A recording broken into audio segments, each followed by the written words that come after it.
Class ഒരു super luxury car ആയതുകൊണ്ട് ഇൻറ്റീരിയറിൽ അതിൻ്റെ ആ പ്ലഷിനെസ് കിട്ടുന്ന രീതിയിലാണ് ഇതിൻ്റെ ഇൻറ്റീരിയർ രൂപകൽപ്പന ചെയ്തിട്ടുള്ളത്. കാരണം ഇതിൻ്റെ ഡാഷ്ബോർഡ് ആവട്ടെ, സീറ്റ്സ് ആവട്ടെ, മറ്റുമെല്ലാം തന്നെ ആവട്ടെ, എല്ലാത്തിനും ഒരു ലെതറും പിന്നെ ഒരു ലക്ഷറി ടച്ചും കിട്ടുന്ന രീതിയിലാണ് ഇതിൻ്റെ രൂപകൽപ്പന ചെയ്തിട്ടുള്ളത്. കാരണം ഇൻറ്റീരിയറിൽ നമുക്ക് കാണാം ഒരു ഓൾറൗണ്ട് ആയിട്ടുള്ള ഒരു വുഡ് ട്രിമ്മും പിന്നെ ഡാഷ്ബോർഡും എല്ലാം തന്നെ ലെതറിൽ പാക്ക് ചെയ്യുകയെല്ലാം ചെയ്തിട്ടുണ്ട്.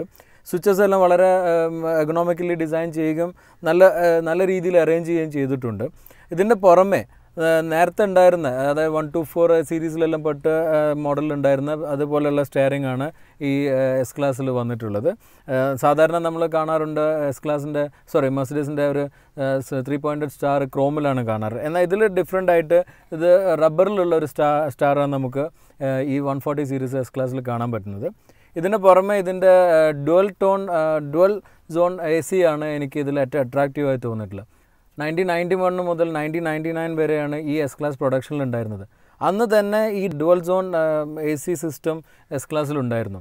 കാരണം ഇപ്പോൾ എനിക്ക് ഡ്രൈവ് ചെയ്യുന്നവർക്ക് ഒരു ടെമ്പറേച്ചർ സെറ്റ് ചെയ്യാനും പാസഞ്ചറിന് വേറെ ടെമ്പറേച്ചർ സെറ്റ് ചെയ്യാനും പറ്റുന്ന രീതിയിലാണ് ഇതിൻ്റെ AC അറേഞ്ച് ചെയ്തിട്ടുള്ളത്. കാരണം എനിക്ക് കൂടുതൽ തണുപ്പ് വേണമെങ്കിൽ എനിക്കത് അത്രയും കുറച്ച് വയ്ക്കാം. കൂടെ സഞ്ചരിക്കുന്ന ആൾക്ക് കുറച്ച് തണുപ്പ് കുറവാണെങ്കിൽ അങ്ങനെയും സെറ്റ് ചെയ്ത് വെക്കാൻ പറ്റും.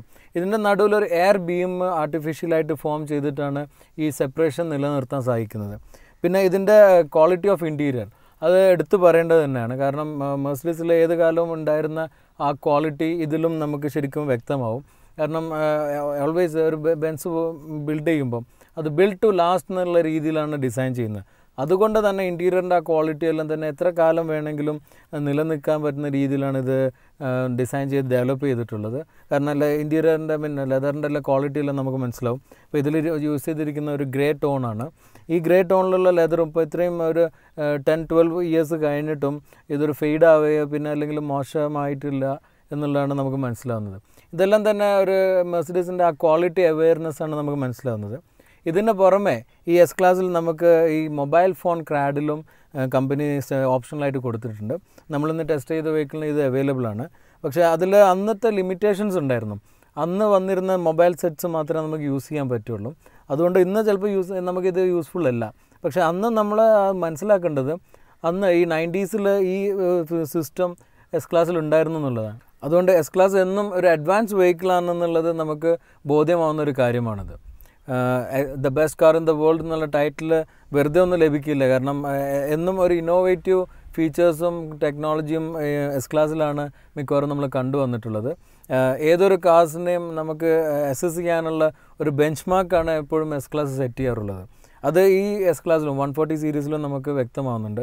കാരണം ഇൻറ്റീരിയറിൻ്റെ ട്രിമ്മും പിന്നെ ക്വാളിറ്റിയും പിന്നെ ലേഔട്ടും എല്ലാം തന്നെ അന്നുള്ളതിൽ ഏറ്റവും മികച്ചതാണ്. ഇന്നും അത് ഒരു മോശമോ അല്ലെങ്കിൽ ഇന്നുള്ള ലക്ഷറി കാറൊന്നും വളരെ താഴ്ന്ന ലെവലിൽ ഉള്ളതല്ല. പക്ഷേ ഇന്നും നമുക്കത് ശരിക്കും അഡ്മയർ ചെയ്യാവുന്ന രീതിയിലാണ് ഇതിൻ്റെ ഡിസൈനും പിന്നെ ബിൽഡും എല്ലാം തന്നെ കമ്പനി ചെയ്തിട്ടുള്ളത്.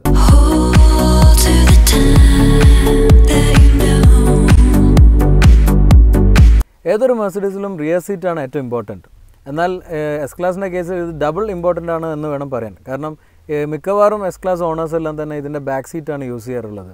അതുകൊണ്ട് തന്നെ അത്രയും ലെഗ് സ്പേസും ഷോൾഡർ സ്പേസും ഹെഡ് റൂം എല്ലാം കൂടിയ ഒരു ബാക്കാണ് റിയർ പോർഷനാണ് എസ് ക്ലാസ്സിലുള്ളത്. ഈ റിയർ സീറ്റ് ആവട്ടെ അതും നല്ല കംഫർട്ടബിൾ ആയിട്ടാണ് അത് ഡിസൈൻ ചെയ്തിട്ടുള്ളത്. ഇന്നുള്ള എസ് ക്ലാസ്സിലെ പോലെ ചിലപ്പോൾ അഡ്ജസ്റ്റ്മെൻറ്റ്സ് ഒന്നും ഇതിലുണ്ടാവില്ല. പക്ഷേ അഡ്ജസ്റ്റ്മെൻ്റ് ഒന്നും വേണ്ടാത്ത രീതിയിൽ തന്നെയാണ് ഇതിൻ്റെ ബേസിക് ആയിട്ടുള്ള രൂപകൽപ്പന തന്നെ ഉള്ളത്. ഇതിന് പുറമെ ഇതിൻ്റെ ലെഗ് സ്പേസും പിന്നെ നീ സ്പേസ് എല്ലാം തന്നെ ബാക്കി ഏത് മോഡലിനും അന്ന് ഉണ്ടായിരുന്നതിനേക്കാളും കൂടുതലാണ്. കമ്പയർ ചെയ്യാൻ നേരത്തെ പറഞ്ഞ പോലെ ഒരു റോൾസ് റോയ്സ് ആയിരുന്നു ഇതിൻ്റെ നേരെ കോമ്പറ്റീറ്റർ എന്ന് പറയാനുള്ളത്. അതുകൊണ്ട് തന്നെ അത്രയ്ക്ക് സ്പേസ് ഈ എസ് ക്ലാസ്സിലുണ്ട്. ഈവൻ ദോ നമ്മളിന്നിവിടെ ടെസ്റ്റ് ചെയ്യുന്നത് ഷോർട്ട് വീൽ ബേസ് മോഡലാണെങ്കിൽ കൂടി അന്നത്തെ ഈ ക്ലാസ് ആവട്ടെ ഇനിയിപ്പോൾ അതെല്ലാം ഈക്വലൻ്റ് ആയിട്ടുള്ള മറ്റ് ബ്രാൻഡ് ആവട്ടെ അതിനേക്കാളും ലെഗ് സ്പേസാണ് ഈ എസ് ക്ലാസ്സിലുള്ളത്. ഈ ഷോർട്ട് വീൽ ബേസിൻ്റെ പുറമെ ലോങ് വീൽ ബേസ് മോഡലും ഉണ്ട്. ഇതിനേക്കാളും ഒരു 18 സെൻറ്റിമീറ്റർ ലെങ്ത്ത് കൂടും. അതോടുകൂടി നമുക്ക് കൂടുതൽ സ്പേസാണ് റിയർ പോർഷനിൽ കിട്ടുന്നത്. പിന്നെ വേറൊരു അട്രാക്ഷനുള്ള ഇതിൻ്റെ റിയർ ഡോസാണ്. കാരണം വളരെ ഫ്ലാറ്റായിട്ടുള്ള റൂഫ് ആയതുകൊണ്ട് നല്ല വലിയൊരു റിയർ ഡോസാണ് ഇതിൽ എസ് ക്ലാസ് കൊടുത്തിട്ടുള്ളത്. അതുകൊണ്ട് തന്നെ നമുക്ക് എൻട്രിയും എക്സിറ്റും വളരെ ഈസിയാണ്. വളരെ ഇപ്പം പ്രായമെല്ലാം കൂടുമ്പോൾ ആളുകൾക്ക് തല തട്ടാനോ അല്ലെങ്കിൽ ഇരിക്കുമ്പോഴെല്ലാം തന്നെ ബുദ്ധിമുട്ടുണ്ടാവാറുണ്ട്. പക്ഷേ ഇത് കുറച്ച് റേസ് ചെയ്തിട്ടുള്ള ബാക്കും പിന്നെ ഇറങ്ങാനുള്ള ഡോറിൻ്റെ സൈസ് ഹൈറ്റ് ഉള്ളതുകൊണ്ട് ഈസി ആയിട്ട് ഇറങ്ങാനും കയറാനും ഞങ്ങൾക്ക് പറ്റുന്ന രീതിയിലാണ് ഇതിൻ്റെ ഡോസ് രൂപകൽപ്പന ചെയ്തിട്ടുള്ളത്. ഇതിന് ഓപ്ഷണലായിട്ട് ലഭിച്ചത് ബാക്കിൽ ഒരു മസാജ് ഓപ്ഷൻസാണ്. അത് ഹയർ എൻഡ് മോഡൽ, അതായത് 600 മാത്രമായിരുന്നു അന്ന് ലഭിച്ചത്. ഇന്നിപ്പം നമുക്ക് ഏത് മോഡലിൽ എസ് ക്ലാസ്സിലും ഓപ്ഷണലായിട്ട് ലഭിക്കും. പക്ഷേ ഇന്ത്യയിൽ അത് സ്റ്റാൻഡേർഡ് ഫീച്ചറായിട്ട് തന്നെ വരുന്നുണ്ട്. പിന്നെ ബാക്കിൽ റിയർ അഡ്ജസ്റ്റ്മെൻറ്റ് ഉണ്ടായിരുന്നു. അതും തന്നെ ഇൻഡിവിജ്വൽ സീറ്റ്സിൽ മാത്രമാണ് അന്ന് വന്നിട്ടുള്ളത്. അതും ഞാൻ നേരത്തെ പറഞ്ഞ പോലെ ഹയർ എൻഡ് മോഡലായ S600 വന്നിട്ടുള്ളത്. പിന്നെ ചില സെലക്റ്റഡ് മോഡൽസ് ലൈക്ക് 500 തന്നെ ഇപ്പോൾ ഡിപ്ലോമാറ്റ്സെല്ലാം യൂസ് ചെയ്യുമ്പോൾ ഓപ്ഷൻസിലായിട്ട് കൊടുക്കും.